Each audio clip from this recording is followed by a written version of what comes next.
Senate Minority Leader, I have to get used to that because he was Majority Leader for 6 years. Mitch McConnell, Republican of Kentucky, who just weeks ago excoriated former President Trump on the Senate floor, blaming him for the riot at the Capitol on Thursday, said he would back Trump if he wins the party's 2024 presidential nomination. There's a lot to happen between now and 24.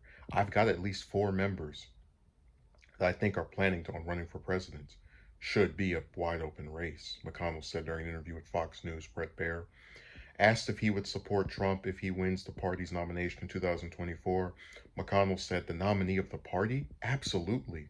The statement represents a remarkable about-face for McConnell, who after the impeachment trial had signaled he wanted his party to turn sharply from Trump. That move sparked criticism from other Republicans, and McConnell has been quiet about Trump in subsequent weeks. The remarks on Fox News are McConnell's first to directly address Trump since the former president lashed out in a blistering statement after the Republican leader blamed him for the attack on the Capitol. McConnell, in the floor speech, did not sound like a Republican who would again back the former president on another White House run. He said Trump was morally responsible for the attack, where a pro-Trump mob breached the building in an effort to stop the counting of the electoral college vote.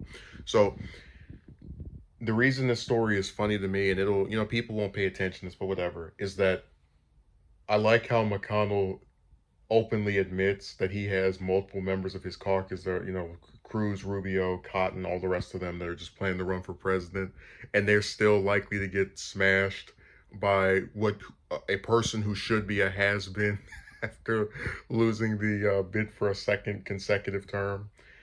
And I said before that if Trump were to get the nomination in 2024, he'd be trying to become the second president to serve a second term that's not consecutive since Grover Cleveland, who is the 22nd and 24th U.S. president.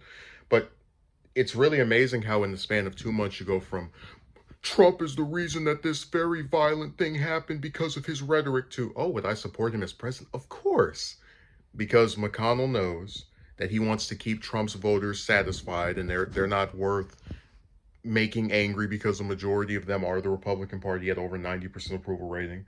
So no matter what grandstand position he wants to take, he can only go so far in his condemnation before he has to start backing down and kind of accepting the reality that this man isn't going anywhere. And that's why I said that this makes the Liz Cheney thing seem even more respectful, just like of me not liking her as a politician, but respecting the fact that she at least seems to be sticking her guns on this as the only leader on the Republican side that actually is not, pivoting or backtracking. And she's paying for it. But McConnell, he just got his, 7th term. So he's, I guess laying the groundwork to keep on being Republican leader, because if he were to oppose Trump, you might say he just got reelected. Every 2 years for each session of Congress, he has to get reelected as the majority leader or the Republican leader of the Senate. He's the longest serving one ever.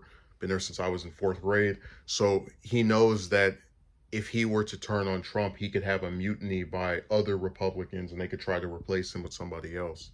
So you see how even if he's not running for office, on the ballot, he still is running for something. And he's got to make sure to have all his T's counted. No, I just think this is so pathetic. But, that's what I expect of politicians. The cowardice is at an all-time high.